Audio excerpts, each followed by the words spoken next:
ఈరోజు భారతదేశం నడుస్తుందంటే భారత రాజ్యాంగం ప్రకారం అదేవిధంగా క్రైస్తవ సమాజం నడుస్తుందంటే బైబిల్. కాబట్టి మనము రెండు నినాదాలు చేయాల్సిన అవసరం ఉంది.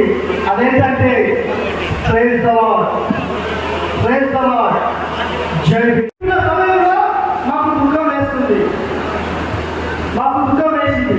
అయితే మేము ఆలోచన నిర్ణయించుకున్నాం, క్రైస్తవ సమాజం కోసం, నశించిపోతున్న ఆత్మల కోసం మన వెంట రావాలంటే దైవ సేవకులు మన వెంట ఉండాలి.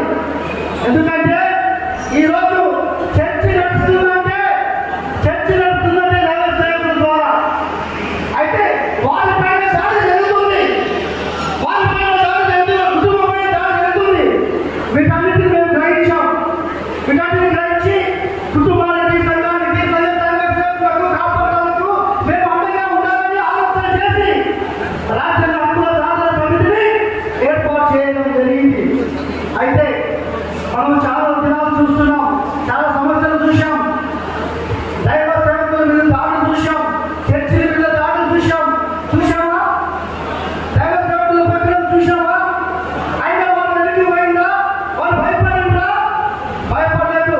మళ్ళీ తిరిగి ప్రార్థన చేసుకొని తిరిగి వాళ్ళు దేవ శక్తులు పొందుకొని మళ్ళీ సేవ పక్షాల ముందుకు సాగిండు. అవునా? ఎందుకు?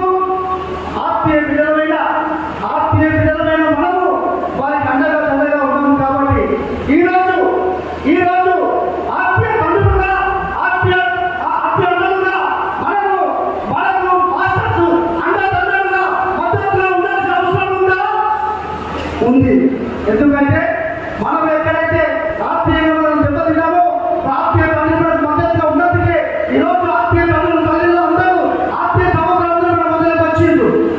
కాబట్టి మనకు రాబోయే రోజుల్లో మా యొక్క రాజ్యాంగ హక్కుల సాధన సమితి ఏ విధంగా పిలిపిస్తుందో ఆ విధంగా ముందుకు 1785 సంవత్సరంలో మన క్రైస్తవ సహోదరులు ఊచకోత కోసం ఈరోజు మన సహోదరులు కాలం చెడులో క్రైస్తవులను ఊచకోత కోసిండు. ఈరోజు అది గుర్తు చేసుకోవాల్సిన అవసరం ఉంది. వాళ్ళు దళితులు, వాళ్ళు చచ్చిపోతున్నారు కాదు, వాళ్ళు దళితులు, దళిత క్రైస్తవులు అయినందుకే వాళ్ళని నరహత్య చేసిండు. ఇంత దుర్భాగ్యమైన చేసిండు. కాబట్టి వీటిని ఖండించాల్సిన అవసరం ఉంది. అన్న మాకు వచ్చినటువంటి ముఖ్య అతిథులు మీ దృష్టికి తీసుకొస్తున్నాం.